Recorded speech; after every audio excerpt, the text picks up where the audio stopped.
My entitled friend literally uses me for money, as she constantly has me pay for everything in her life while also refusing to pay me back for the things that I buy her. But after dealing with this for so long, I decided to finally put my foot down, demanding that she finally pay me back, resulting in one of the most delusional situations I've ever been in my entire life. Here's how it all went down. So I just had to cut off an old friend that I had just rekindled with after I had my son. She has 2 boys, her and her husband are separated, but they're still married legally and they live together. And recently, we went to a fair where she expected me to pay for everything. In fact, every single time we've ever went anywhere, I would always be paying. The last time we went out, I suggested Applebee's because it's cheaper and I don't mind paying usually. But when I said this, she actually said she was expecting something more fancy, as if it was a date of some kind. Mind you, I'm also happily married, but I just laughed it off and we went to Applebee's anyways. Well, recently we go to the fairground with our kids for a play date where never once did I say I was paying because I'm not a millionaire and I can't afford to take a family of 3 plus me and my son, so really a family of 5, all to the fair on my own dime. We get there and I'm buying the pass for my son and myself, and my friend said to me, "Oh, I left my wallet in the car." So I just say to her, "Okay, don't worry about it. I'll just go ahead and pay for it and then you can Venmo me the money later on." So I pay for the passes, we go on rides, and we're having fun. And eventually it's time to eat. We get food at the fair, which was extremely expensive, and her kids are just yelling out what they want and she has absolutely no control of them. So I hurry to order everything, and it's here that this girl literally had the nerve to add more food to the order, which brought my total to somewhere around $110. After we eat, it's getting really hot and our kids are really tired. So it's here that I ask her straight up, "Hey, before we leave, can you please send me the money via Venmo?" She then looks at me dead in the eyes and said, "Oh, I have no money." She then basically said that she's broke and that her husband cut her off. But I then asked her, "Okay, if you knew that, then why did you suggest the fair and why did you say that you would Venmo me the money?" She then said to me, "You wouldn't understand. You and your husband both have really good paying jobs. I'm a stay-at-home mom. It's harder." And when she said this, I literally didn't know what to say. So I just said to her, "Okay," and then I put my son in the stroller and I got up to leave, with my friend following me in tow with her kids. As we are leaving, she has the nerve to say how she wishes they could go into this escape room, not included in the passes that I bought everybody, and then keeps looking at me with those begging eyes. Honestly, it made me feel disgust, so I said no. We need to go back because it's getting late and my kids need to nap. We both say bye, and then the same day, she's calling and texting asking for the next hangout and inviting herself to my house, saying that she can come right now with her boys, but I just keep saying I'll get back to her. It's now been 4 days and she calls and texts me every day, which I just don't respond to. After I told my husband about everything, he basically told me to cut her off. He said this is trifling and she's just completely taking advantage of me. So seriously, has anyone else ever experienced something like this before? Because right now I don't know what to do. Before we go any further, the original poster actually has an update. Here's what they had to say. Okay, so I texted her and I said exactly how I feel and that she needs to pay me back. But when I said this, she got mad at me and I ended up blocking her and not responding to her last text message. Now here's basically what I said. I said to her, "Hey, I know you've been texting and calling to hang out and schedule, but honestly, I'm not really interested unless you can pay me back for the other day. I spent a lot of money and you lied to me and told me that you would Venmo me. I feel like you took advantage of me because we were in front of the kids when I asked you to pay me back. I would never do that to you. You're just assuming that we're well off because we both work, when in reality, it's just because we budget. If you had just been straightforward that you didn't have money, I would have brought snacks and we could have gone to the free splash pad or the park or literally anything for free." After I said this, she sent me back the following. "Well, what do you expect from me? I'm depressed and I'm going through a divorce and I have no money. I tell you the truth and then you use it against me? You're just holding everything you paid for over my head when I never asked you to do that." I then responded back by saying, "You literally did ask me to do that. You said that you were going to Venmo me and literally lied to my face, and then made sure to wait until after I paid for everything. I get that you're depressed and I'm sorry for what you're going through, but that has no correlation to you lying and waiting until after I paid to guilt trip me." She then responded to me by saying, "I have enough going on right now. I really don't need to be dealing with this, honestly." But I said to her, "Okay, so are you going to pay me back or not?" She then said back to me, "No, you don't need me to pay you back. You're doing just fine. You're just a greedy person. You literally have your husband paying for everything. You have no idea what it's like to struggle, and I'm struggling so bad right now. We are staying together for the kids, but he doesn't help me with anything, and I never have money." I then called her out by saying, "You literally showed up with Starbucks though." To which she said, "You're gonna be like that and watch all my expenses? Why are you even texting me? I don't want to be friends with someone that's going to hold everything over my head. You're just a greedy person. You think you're better than me and you're not. You always look down on people. I never should have told you crap about my marriage because because you clearly just don't care. Well, I never responded to her last text message and I ended up just blocking her because this entire situation is really ridiculous. Holy crap, this lady really is crazy because everything she said about you quite literally has everything to do with her. She's the one that's greedy. She's the one who's acting crazy and being like, oh wow, are you watching all my expenses? Like, no, that's what she's doing to the original poster. And she's literally trying to twist reality in a way where it's like, what are you talking about? I'm having such a hard time right now. You don't know how hard it is. You guys are well off. And it's like, dude, I literally can't stand people like this. They'll ask you for money. They'll be like, oh, please pay for this. I don't have any money. And even when they agree to pay you back, they'll somehow twist this against you and be like, oh, I shouldn't have to pay. I'm a single mother, or whatever excuse they might have. And look, I'm not doubting that being a single mom is hard, but what I am doubting is her sense of like integrity or literally anything good in her life. Because if you say to someone's face, hey, I'm going to pay you back, you either do it right then and there, or you tell them the truth and be like, actually, I can't pay you back for this, so let's go do something else. Like, this lady literally took advantage of the original poster for the sole purpose that, yeah, you would get into the fair for free. And honestly, people like this run out of friends and go through a lot of friends very quickly because they're exposed almost immediately as someone who uses friends and doesn't actually like contribute to the friendship itself. So to the original poster, I'm so sorry you have to deal with this. This is so annoying, and I hate the fact that people like this actually exist. Because if she was just honest from the beginning and said, hey, I can't afford this, then you guys could have done anything else and still had a good time, and possibly even maintained your friendship in the process. If you like Am I the Jerk, you're probably going to love Am I the Genius. Check it out, link down below in the description. Also, go to amithejerk.com/submit if you would like to submit your own stories. My wife is very suspicious of my work relationship, despite the fact that there's literally nothing going on and I'm definitely not cheating on her. And at this point, I seriously just don't know what to do. Here's what's going on. To start things out, we've been married for over 17 years and married for 14. We've been through a few emotional roller coasters, but this year just feels really different. My wife is very suspicious of my relationship with a work colleague who I will call Barbara for the sake of the story. We sit across from each other and sometimes have lunch together in the work kitchen. Naturally, we chat about family stuff. For example, our kids are at similar ages and stuff like that. I'm in the office about 3 days per week, and maybe 2 of those overlap with Barbara depending on travel. Meanwhile, my wife works from home full time. I was about to go on holiday earlier this year, and on the last day at work, Barbara said to take some pictures of our meals. I don't know why, but some people like that kind of thing. Well, the holiday's okay, but the food wasn't great until the 3rd night, where we actually found somewhere really nice. And I thought to myself, oh, I'll take a picture for Barbara. And honestly, this went down incredibly badly with my wife, and the rest of the holiday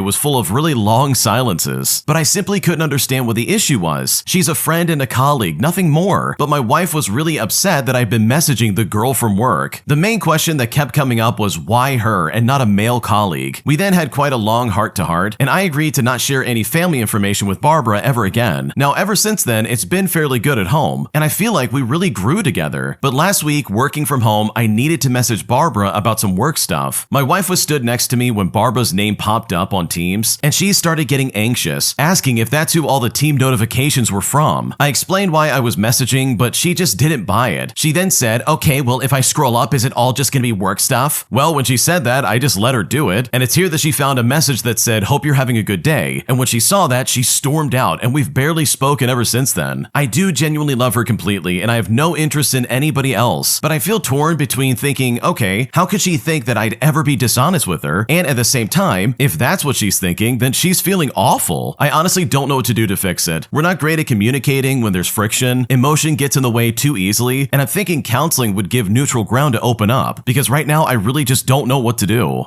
Okay, in my opinion, I think your wife is going way too overboard. Like, this genuinely doesn't seem like anyone you're trying to like get with or anything like that, and it honestly just seems like a work colleague, nothing more. There's no flirty messages, there's no like scandalous photos or anything like that. The worst thing you did is take a picture and send it to a friend from work. So the fact that your wife is freaking out about this is really weird and uncalled for. Like, she even freaked out when she saw a message that said, oh, I hope you're having a good day. Like, dude, come on, there's nothing going on here. This just seems like one of those situations where she's freaking out over nothing, and it's like, man, nothing I say is ever going to make this better. So yeah, I hope you guys figure this out, and hopefully you're able to figure some kind of like communication path forward, because in my opinion, I think your wife is being completely overreactive here, and that is not fair. Today, I am still angry and furious about how my friends behaved in my home, because after I spent over $1,000 flying them out just so we could spend time together for my husband's birthday, they completely took advantage of my time and my money, putting me in a situation where honestly, I don't even know what to say to them. Here's what's going on. Okay, so my spouse recently had a birthday, and I decided it would be nice to fly a couple of friends and their 2 children to visit. They could not have afforded it, so I thought it would also be fun for them. Plus, we've also been talking about having our children meet as well. For reference, they have a 1-year-old and a 6-year-old, and we have an 8-month-old. And admittedly, I was annoyed as soon as I brought up the topic. The woman, let's call her Alice for the sake of the story, made demands about seat preferences and insisted on a seat for her 1-year-old child. And hey, I get it. I always buy a seat for my baby, but I'm also not asking other people to pay for it. Anyways, the time comes and they're staying in our guest bedroom, and they make an enormous mess in our living room and kitchen almost immediately. They leave garbage and their stuff pretty much everywhere. Their kids are dumping food all over the place, and the older one is a nightmare and is constantly demanding I push in her chair or get her ice when it melts in her glass, or find her a snack or just read her a book. And literally, the parents said nothing about any of this, and the younger one just sits there and screams. They're both very noisy, and the parents didn't do anything, even when we would tell them we're putting our baby down for a nap. And eventually, we had to tell Alice that she needs to keep the baby in the guest room while our baby naps. They expected us to pay for takeout for every meal, but also made demands about what we could order. No fast food because they eat that all the time. And I don't really eat much fast food, but I would have preferred to buy that for them instead of paying like $200 to feed them every single time they were hungry. And trust me, I know I really should have put my foot down here. The worst part was that on the day of my husband's birthday, you know, the reason they were here, they said they forgot it was that weekend. They didn't even have a gift for him. I usually wouldn't care, but I had paid over $1,000 for them to fly out. I hosted them and I paid for everything while they were here. What was supposed to be something fun for my husband turned into a free vacation for them and a nightmare weekend for us. Finally, when they left, we found that their older kid had hid candy wrappers under her bed. There was chocolate smeared all over the sheets of both beds. There was paper everywhere, and they moved things around and didn't put them back. We also found 2 dirty pull-ups that the 6-year-old literally hid around the house. I was so angry that I texted about the sheets, and Alice just said to me, "Oh, I'm sorry." So seriously, if anything, what do I say to these people? Because right now I'm really pissed off. Okay, honestly, I think you're well within your right to say that this was really an unpleasant experience and you don't appreciate the way you were treated. Because holy crap, think about it for a second. You spent over $1,000 for these people to come out, only for them to then be like, "Oh, sorry, we didn't realize this is why we were flying out. Sorry about that, we forgot your husband had a birthday." Like, dude, what are you talking about right now? That is so toxic, it's not even funny. But for me, like, the biggest thing that came out of this is that these people showed their true colors. They showed that, yeah, when you give them a chance to come and like spend time with you guys,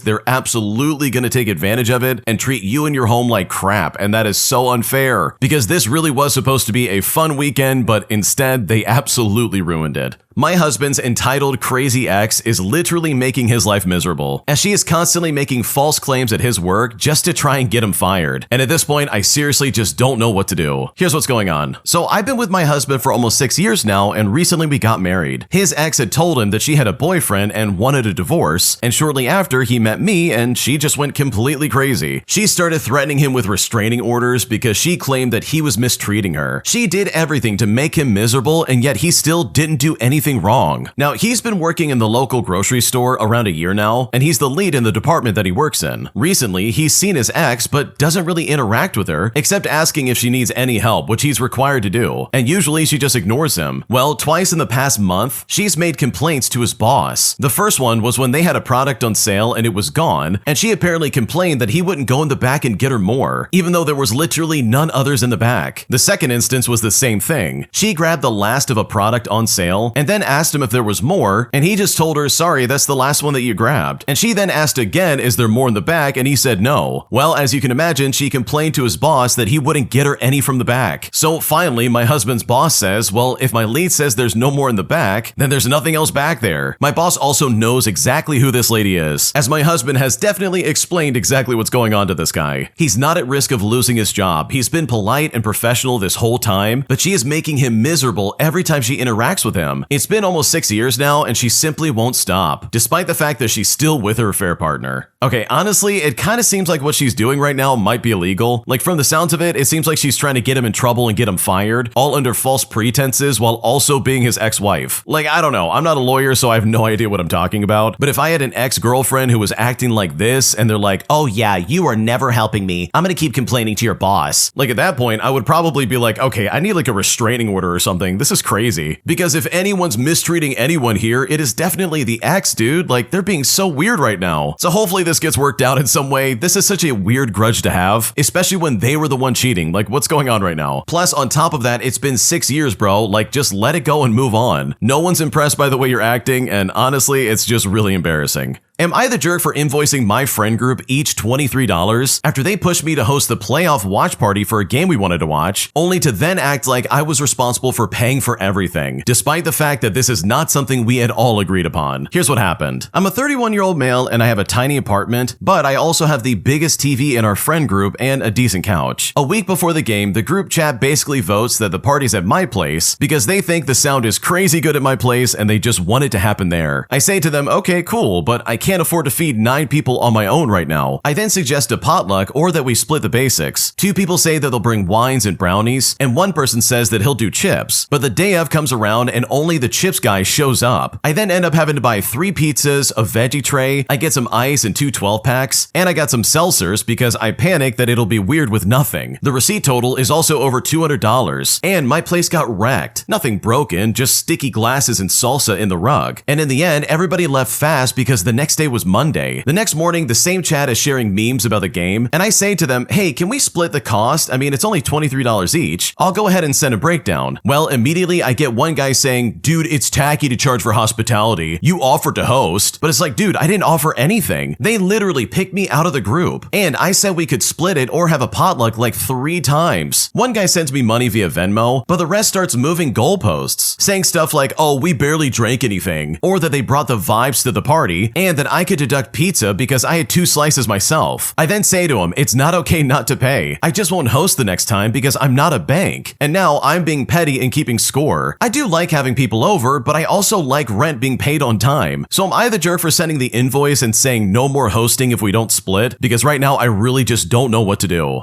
Okay, dude, I would never host these people ever again, and I probably would start looking for like different friends because this is crazy. First of all, the guy who said, oh yeah, I brought the vibes to the party, like that guy's absolutely gonna pay the next time. I don't care what happens. Even if you gotta take his credit card, like dude, that's the dumbest thing I've ever heard. I don't think I've ever met anybody who's like, yeah, I brought the vibes, don't worry about it, bro. Take that out of my cut. It's like, oh, okay, let me look on the receipt. I don't see vibes listed anywhere. Like, what are we talking about? The fact that your friends decided to volunteer your house and be like, oh yeah, you're gonna pay for everything, that in my opinion is super toxic and just really weird. There's no reason to act that way, dude. That is so toxic. Like, the only silver lining is that one person did pay you back, but even then, it's like, dude, this is not enough. I need more people to pitch in. This is not fair for me. So no, you're not the jerk for invoicing these people or for being pissed off, because you can bet this would be the last time I would ever host anything like that, and I would probably try to find new friends because these people do not sound like winners, and I don't blame you for getting pissed off. Am I the jerk for telling my sister that I won't co-sign for her new lease after she and her boyfriend literally trashed my apartment? Because right now I'm getting guilt-tripped hard from my family just to like co-sign her lease, and at this point I seriously don't know what to do. Here's what's going on. Okay, so I rent a 2-bedroom apartment in a not fancy but okay part of town. My little sister is 23 years old and still trying to figure out life, and through this process I've been helping her out a lot. Last year I let her stay with me for 3 months for free when she lost her job, and I even put her on my car insurance